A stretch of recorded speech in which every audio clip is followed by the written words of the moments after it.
الطفل محمود وائل يجتاز اختبارات برمجة مايكروسوفت. انتوا عارفين محمود وائل ده، اظن شفتوه في كذا حته، واحنا ان شاء الله هيكون معانا هنا قريبا في الاستوديو. ولد اذكى طفل في العالم.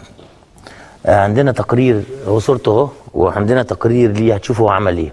تعالوا نشوفه ونرجع تاني.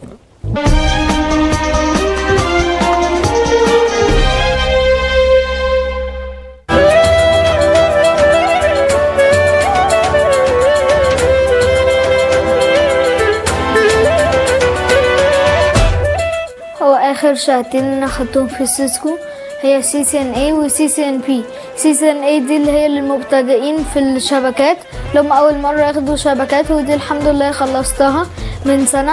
واللي أنا لسه واخدها من حوالي كام شهر هي CCNP اللي هي احتراف تصميم الشبكات، ودي كانت أول مرة تدرس في الجامعة الأمريكية في مصر كلها. وأنا الحمد لله تميزي في إن أنا كنت بخلص الامتحانات في قبل وقتهم، وكنت بجيب يعني سكور عالي جدا، زي مثلا بتاع مايكروسوفت كانوا امتحانين 70528 و 70536. في 70536 خلصته في 12 دقيقة وجبت 93%. في 70528 خلصته في 14 دقيقة وجايب 98%.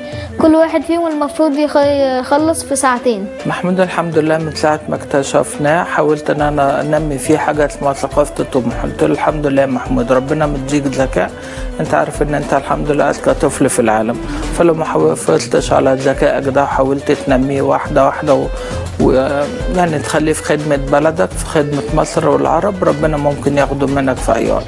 فده مهم، او ما فيش حاجة اسمها قدامك اسمها مستحيل. الدراسة العادية بتاعتي اللي هي في المدرسة طبعا بيبقى في نفس الوقت في جامعة الأمريكية وجامعة القاهرة وكده، بس أنا الحمد لله بحاول أنظم وقتي. يوم محمود بيبدأ عادي، بيصحى بدري، بس هو بيصحى بدري عشان مدرسته، بيصحى مثلا الساعة 6، بيتوضى ويصلي ويجهز نفسه وينزل يروح المدرسة، الباص بيكون مستنيه، بيرجع متأخر شوية الساعة 4:30، دوبك مثلا بيغير هدومه ويتغدى وكده، يقعد يعمل واجبه، ممكن يتفرج على التلفزيون شوية، لو عنده كورس بينزل يروح الكورس وبيجي بالليل، لو ما عندوش كورس بيقعد مثلا يذاكر شوية، وبعدين باقي وقته إما بيقضيه مع صحابي إما بيتفرج على التلفزيون. وأنا بمارس طبعا رياضة، يعني مش كل وقتي مذاكرة بجد وكده، فأنا بلعب كورة وبلعب كاراتيه ومعايا الحزام البني. أنا بشجع نادي الأهلي. في البيت أنا وهو بنتعامل عادي قوي، مفيش اي حاجه. يعني انا اخته الكبيره اللي هو مثلا اقعد ذاكر، هو مش محتاج ان الواحد صحيح يقول له اقعد ذاكر يعني، بس هو بصراحه لعبي، يعني هو بيقعد يلعب كتير، بس ما شاء الله عليه هو بيذاكر فتره صغيره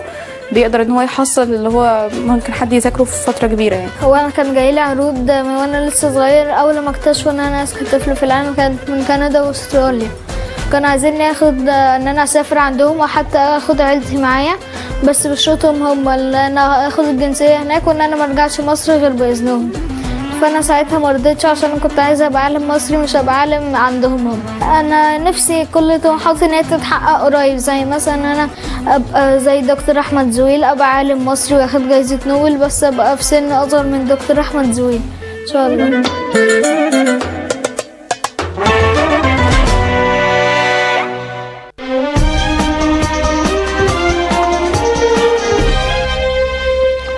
متهيألي محمود الطفل اللي هو أذكى طفل في العالم ده محتاج جهة تتولى رعايته، يعني جهة معينة في مصر تتولى رعاية هذا الطفل رعاية كاملة، لأنه مش حاجة سهلة، ده يعتبر كنز لمصر، يعني كنز لمصر حقيقي. فمش عارف مين وزير التعليم العالي، هيئة البحث العلمي، مش عارف ايه معرفش.